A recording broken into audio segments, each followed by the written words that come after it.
Marisa Salanova es profesora de Psicología Social aquí, en la Universidad de Jaume I. Es la presidenta de la Asociación Española de Psicología Positiva, por lo tanto, algo tiene que saber de este tipo de cosas. Pero sobre todo, va a venirnos a contar qué es eso de la resiliencia, ya no exclusivamente individual, sino que es la resiliencia desde el punto de vista organizacional. Lo dejo con Marisa Salanova. Voy a hablarles sobre la resiliencia organizacional. Recuerdo que cuando era pequeña, mis padres siempre me decían que lo preguntaba todo, absolutamente todo, que era la eterna preguntona. Yo decía, será cosa de niños, a todos nos pasa, ¿no? De pequeños somos preguntones.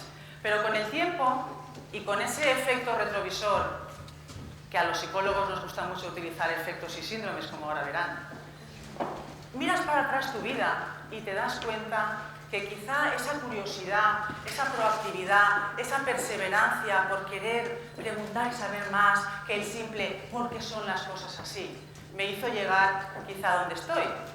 Aquel profesor de filosofía que me hizo descubrir que las grandes preguntas de la vida están precisamente en los grandes filósofos, o ya en la universidad, cuando descubrí la psicología social y lo bonito que era comprender que no solo los individuos nos pasan cosas, sino también a los colectivos, a los grupos y a las organizaciones.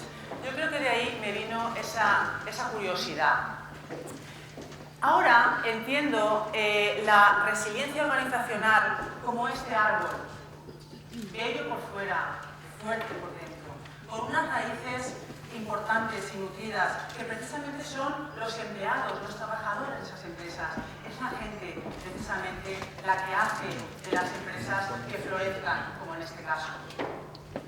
Porque esas personas son las que también hacen que las empresas sean resilientes, sobre todo en épocas que conocemos de crisis como la actual, en que todo se derrumba, ¿no? Alrededor. Parece que está todo, que se está quemando y no tenemos ningún tipo de salida. Todos somos familiares con ese tipo de fotografías, ¿verdad? Los expedientes de regulación de empleo. Para la gente que se va, pero para la gente que se queda en las empresas, sufren el síndrome que llamamos del superviviente. Ahora no me ha tocado a mí, pero ¿quién dice que de mañana no me toque? Por tanto, sufrimos, parece que sufrimos, pero también sufren incluso personas que podemos pensar que no, que son precisamente los líderes, los mandos, y estos son los que sufren el efecto sándwich. Ya les dije que tenemos efectos para todo, los psicólogos, y síndromes. Claro, está entre la espada y la pared, entre la presión que ejerce la dirección, la presión que ejercen los trabajadores.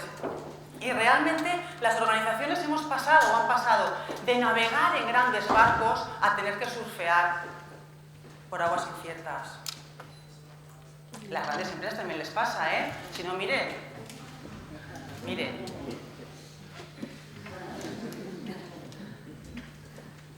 Bien.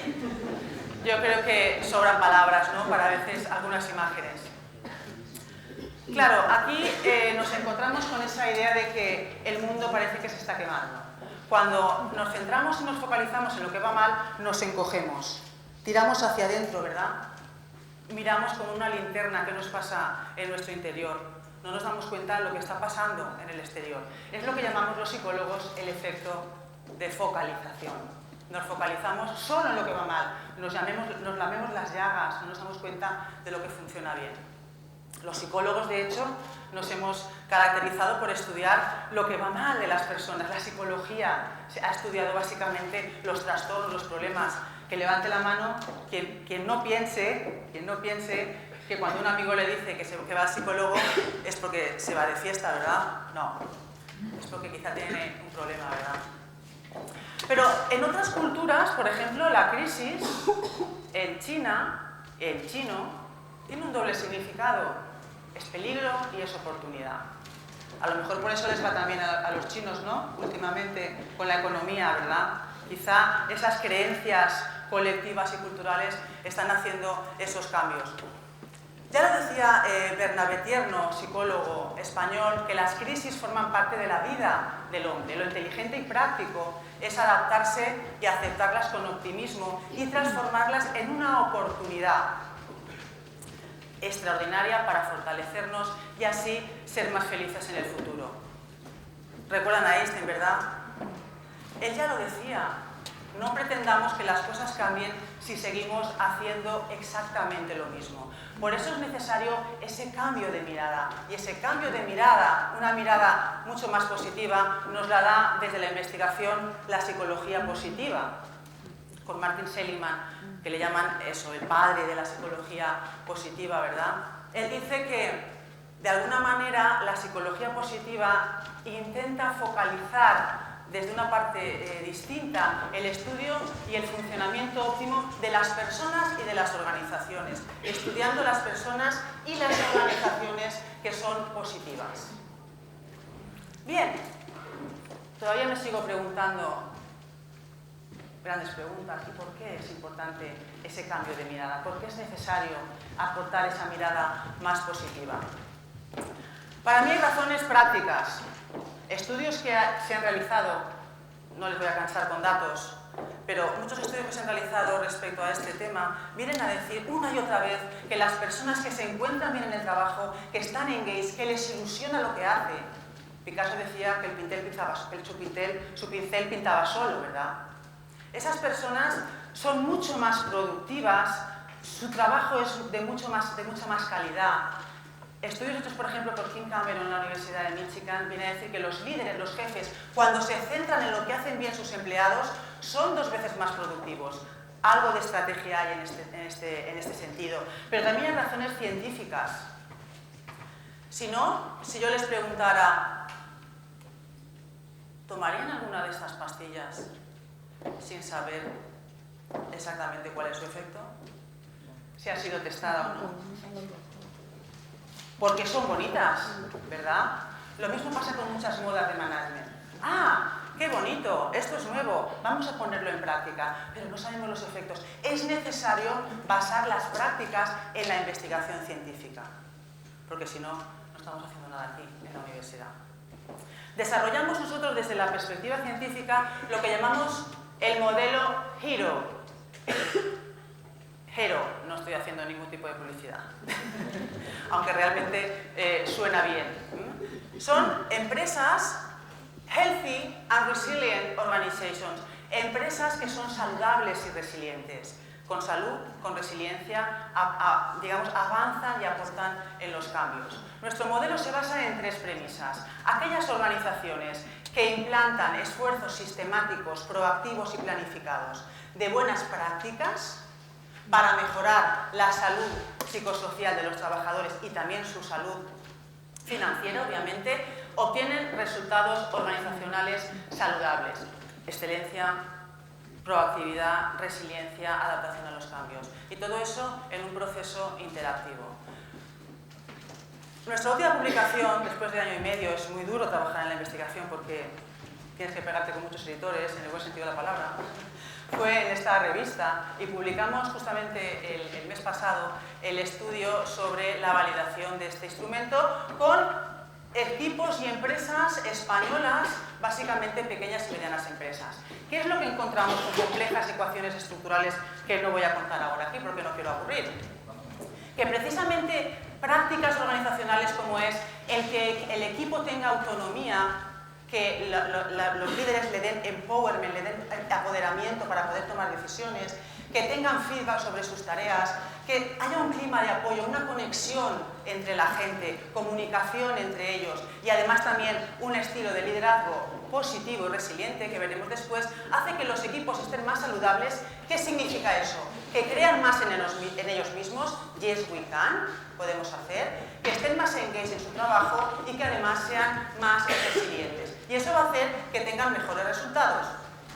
Lo importante, no hay una relación directa entre buenas prácticas y buenos resultados. Necesariamente tiene que pasar por los sentimientos, el afecto y el engagement de las personas. Si no nos encontramos bien, por mucho que nos den prácticas, no vamos a trabajar mejor. Esa es la idea y la necesidad de focalizarnos precisamente en la resiliencia o en las personas. ¿Por qué? Porque las personas son precisamente el cambio.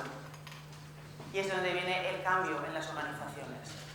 Ya lo dijo Darwin, no lo digo yo. Las especies que sobreviven no son ni las más fuertes ni las más inteligentes, sino aquellas que se adaptan mejor a los cambios.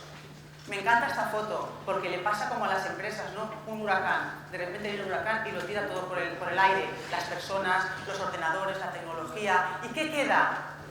Justamente ya no nos quedan preguntas, porque justamente cuando tenemos todas las respuestas, va y nos cambian todas las preguntas. Hay que hacerlo y empezar de nuevo, como el ave fénix que surgió de las llamas. Precisamente en esto consiste la resiliencia, que esa presión te hace reaccionar de maneras distintas, pero las personas reaccionamos de forma distinta a la presión. Si no, fíjense, esto es un chiste que me pasó un colega argentino. Es un hombre que va al psicoanalista y dice, sí, hasta ahora el tema era que había caído en una profunda depresión porque no tenía trabajo. El lunes empecé a trabajar y estoy deprimido por las tremendas presiones laborales. ¿En qué quedamos? Estoy bien porque estoy mal porque no tengo trabajo y estoy mal porque sí que tengo, ¿vale? Pero también hay otros que incluso ven en cualquier posibilidad un momentito pues para fumarse un cigarrillo e incluso no se ve bien, pero aquí está con la mano al volante, en control. Piensa que está en control. También le pasa esto a las empresas. Nosotros pensamos en nuestros estudios que en función del nivel de funcionamiento y el tiempo, a determinado nivel de funcionamiento, cuando viene una crisis, hay empresas que con el tiempo lo que hacen es sobrevivir como pueden. Nunca llegan al mismo nivel de funcionamiento que tenían antes. Hay otras que se adaptan, se recuperan y vuelven a un nivel similar al que tenían anteriormente. Pero las que nos interesan son las resilientes, que después de esa crisis han sido capaces de rebotar y salir incluso más fortalecidas. Ya lo decía Diane Coutu, ella es editora del Harvard Business Review, y dice que las personas y las empresas resilientes plantan cara a la realidad, construyen significado a lo que ocurre en lugar de desesperarse e improvisan soluciones de la nada. Otros no lo hacen. En esto consiste la naturaleza de la resiliencia. Y dice al final, pero no se ve, una cuestión que nunca comprenderemos del todo. Y yo me pregunto, ¿pero por qué? ¿Por qué no vamos a comprenderlo del todo? ¿Por qué no se puede llegar a comprender, a apresar esa resiliencia y a llegar a conocerla del todo? Bien, empezamos en nuestros estudios una tesis doctoral sobre resiliencia. Está presente aquí la doctoranda, Isabela, hola. Y después de hacer análisis nos dimos cuenta que precisamente las demandas no influían en la resiliencia. Aquellos trabajadores y equipos con más demandas que se suponía que serían más resilientes, no había relación. Pero sí los recursos. Cuanto más recursos psicológicos y sociales tienen los trabajadores, más resilientes se sienten. Esto nos defraudó, ¿verdad? Dios, ¿por qué? ¿Por qué no salen los datos como pensamos? Claro, porque estamos pensando siempre en la resiliencia reactiva, reaccionar a lo negativo. Pero hay una resiliencia que se llama proactiva. Y es esa capacidad que tenemos de saber aprovechar los recursos que tenemos para poder afrontar situaciones adversas futuras, no pasadas, ¿vale? Es forjarnos ese paracaídas para poder llegar a caer bien, a caer de forma suave y de forma graciosa.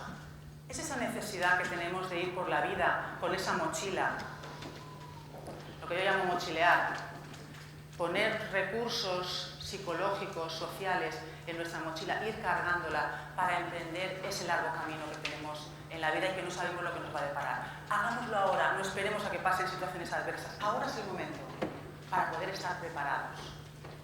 Y aquí viene finalmente la última parte de la presentación y tiene que ver con el ABC de la resiliencia. ¿Cuáles son las claves de la resiliencia? No vamos a ir de la A a la Z, nos quedaremos en la F, aunque podríamos ir más allá. Y la primera A es de autoeficacia, realmente el creer que tú puedes conseguir las cosas. Ya lo dijo Albert Bandura, son unas creencias en que te consideras capaz para hacer frente al futuro, para hacer frente a la adversidad y no quedarnos en la zona de confort. Porque ahí en la zona de confort uno se siente seguro y calentito, ¿verdad? Tiene todo a mano, el mando, en la cervecita, ¿vale? Todo cerquita, no tiene que hacer demasiado esfuerzo, pero claro, se pierde lo maravilloso de la vida, porque esa zona de seguridad y de confort cada vez se hace más pequeña y te oprime y necesitas expandir. Por eso hay que dar el salto. Y aquí es importante el creer que tú puedes. Cuando estuve en Stanford con Bandura, él dijo que las personas que salen de la zona de confort son las que tienen coraje, las que se atreven a hacer los cambios, los valientes, un poco los irracionales. Él decía que reasonable people adapt to the world. Irrational people try to change it. Therefore, progress depends on the irrational people. El progreso depende de los locos, de los que se atreven a hacer los cambios. Bueno, pero no muy locos, ¿no? No como este gatito que frente a todos estos perros, pues a saber, ¿no? lo que le pasa después. Eso pues es un exceso, ¿no? de confianza, hay que tener cuidado. Porque la autoeficacia influye en lo que elegimos hacer, en qué carrera elegimos estudiar, si decidimos salir del país o no para buscar otro trabajo, en el esfuerzo que hacemos para mantenernos, en persistir en esos problemas y en nuestra salud psicosocial. Nos sentimos mucho mejor.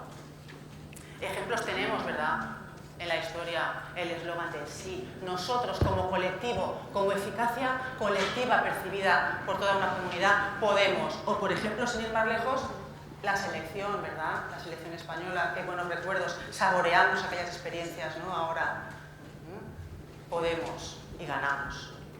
Esa idea de que no como individuos, sino como colectivo, podemos ser capaces de ir más allá. La B de la búsqueda de sentido, de la búsqueda de significado, del sentido vital. ¿Qué estoy haciendo aquí? ¿Para qué quiero seguir estando aquí en la vida? ¿Cuál es mi propósito? ¿Mi trabajo tiene sentido, significado? Porque claro, si no lo tiene, aquí tenemos otro síndrome. Cuando el trabajo deja de tener sentido para nosotros, aparece el síndrome de burnout. Estamos quemados, ya no podemos más, lo hemos dado todo, ya no podemos seguir. Pero fíjense, personas que han sobrevivido a situaciones muy caóticas, como por ejemplo el Holocausto, tenemos el ejemplo de Víctor Frank, y él dijo, él era judío, estuvo 4 años en campos de concentración, entró con su mujer y su familia y salió sin ellos, perdió todo allí durante esos 4 años. Pero fíjense, ante situaciones tan complejas como esa, él dijo, si no está en tus manos cambiar una situación que te produce dolor, siempre podrás escoger la actitud con la que afrontes ese sufrimiento. Escribió este libro, que se lo recomiendo, y precisamente narra esas situaciones. Porque claro, la actitud es, yo les digo, ¿cómo ven este vaso? Ya lo saben, ¿no? Está por la mitad, uno dice medio vacío, medio lleno. Yo les digo, no, el vaso está lleno. Mitad de agua, mitad de aire. Esa es la actitud. Porque a veces, el focalizarnos cuando las cosas nos van mal, solo vemos lo que es visible a los ojos, no vemos lo invisible. Esa es la capacidad que tiene la resiliencia, esa capacidad para ver las cosas de otra manera. La C de la comunicación, de la conexión, de estar conectados con otros. Seguramente conocen los estudios, no sobre los abrazos gratis. Realmente es gratis esa satisfacción que das a los otros cuando te conectas realmente, esa conexión afectiva, ese intercambiar experiencias positivas, porque nos gusta que nos pasen cosas buenas, pero también nos gusta compartirlas con las demás, ¿no? El clic del Facebook, me gusta. Nos gusta compartir esas experiencias porque nos hace sentir bien y es la clave también de la resiliencia. Pero sobre todo en el ámbito social, los líderes, en las organizaciones, en las empresas, en las sociedades. Los líderes son los que dan la comunicación a sus trabajadores, el feedback, la confianza, la equidad. Son capaces de transmitir, si son positivos y resilientes y con esa visión de futuro, son capaces de comunicar esa visión también a sus colaboradores. Si no, fíjense en la historia, lo que nos han dicho grandes líderes, el actual Dalai Lama con 78 años, todavía sigue luchando, Nelson Mandela por los derechos de los africanos, estuvo 27 años en la cárcel y fue capaz de rebotar y seguir vivo. La Madre Teresa de Calcuta, ejemplo, premio Nobel de la Paz y líder en humanitaria, ¿no? Mahatma Gandhi también por los derechos de la India, por el nacionalismo indio y siempre luchando con métodos pacíficos como la huelga de hambre. Para mí, mi favorito es Martin Luther King. Esta foto es en el 63 cuando pronunció su discurso. I have a dream. No tengo una meta, tengo un sueño. Pero bueno, también tenemos ejemplos en las ciencias, la tecnología, las artes. Es ejemplo de resiliencia. A los 4 años no sabía hablar y sus maestros le dijeron que no llegaría a ningún sitio. Steve Jobs, a los 30 años, fue despedido de la propia empresa que creó, entró en profunda depresión, pero fíjense dónde llegó y dónde llegará, porque todavía muerto sigue impactando. Los Beatles. La primera vez que graban una maqueta, la discográfica les dice que no le gusta cómo suena, que no van a llegar a ningún sitio. En fin, sin comentarios, ¿verdad? La D de determinación, porque realmente la gente que se esfuerza y tiene autodeterminación y automotivación es capaz de superar cualquier obstáculo, porque consigue metas que desean, que están conectadas y que además se conectan unas con otras. Por ejemplo, todas las metas, nuestras metas, si están en perfecto equilibrio, trabajo, vida, hobbies, etcétera, es cuando podemos llegar a conseguir más la felicidad, pero hay que recompensarnos, porque somos los eternos olvidados cada vez que conseguimos una meta. La E de emociones positivas, y con esto voy acabando. Antonio Damasio dice, son las emociones lo que nos hace inteligentes y todos nosotros podemos influir entre sentirnos con emociones positivas o quedarnos en las negativas. Frente a las grandes emociones básicas y universales, que seguramente reconocerán, el miedo, la ira, el asco, la alegría, solo hay una positiva. Porque claro, las negativas nos hicieron salir de las cavernas a nuestros ancestros, porque eran de mantenimiento de la especie. Entonces, ¿para qué sirve estar bien? ¿Para qué sirven las emociones positivas? Me pregunto, ¿no? Nos podemos preguntar. La culpable de esto es una investigadora de la Universidad de Carolina del Norte, Barbara Fredrickson, con su teoría de la ampliación y construcción. Les dije que las emociones negativas nos focalizan para adentro, pero las emociones positivas hacen que expandamos y miremos hacia alrededor, que veamos lo invisible, aquello que no es perfectamente fácil de observar en los ojos. Si nos quedamos mirando al centro, no quiero hipnotizarles, pero acabamos viendo espirales positivas, de positividad o negativa, según como uno tenga su mirada, obviamente. Y acabo con la F de flexibilidad. Porque realmente para adaptarnos a los cambios y a las situaciones adversas hace falta un sentimiento y una actitud también creativa e innovadora, hacer cosas nuevas, porque si no, no estaremos consiguiendo lo mismo que tenemos hasta ahora, mejorar. Y esto lo hacen desde abajo para arriba en las empresas, desde los empleados hasta los directivos. Pensar en hacer cualquier cosa, lo que llamamos el bricolaje, hacer bricolaje, que es el arte de la improvisación. Con pocos recursos conseguir hacer cualquier cosa. Generemos culturas de bricolaje, generemos culturas MacGyver, que seguramente algunos de ustedes recordarán la serie, que era capaz de hacer cualquier cosa con el mínimo esfuerzo y con cualquier cosita que tenía para él. Tengo un mensaje para ti. Construye tu propio ABC, construye tu propia resiliencia. Cree en ti, búscale sentido a lo que haces, ten determinación, siente, pero en positivo, esas emociones positivas e intenta ser flexible, hacer bricolaje, ser un MacGyver, porque así conseguiremos llenar nuestra mochila de estos recursos y afrontar situaciones adversas. Piensa en positivo, pero no te quedes en el pensamiento, en positivo, actúa, porque si no te quedarás en la mitad y monta en la propia ola de tu éxito. Aunque sea con una tabla de surf, hagámoslo bien y sepamos capear el ambiente y consigamos organizaciones desde abajo para arriba, fuertes por dentro, bellas por fuera. Gracias.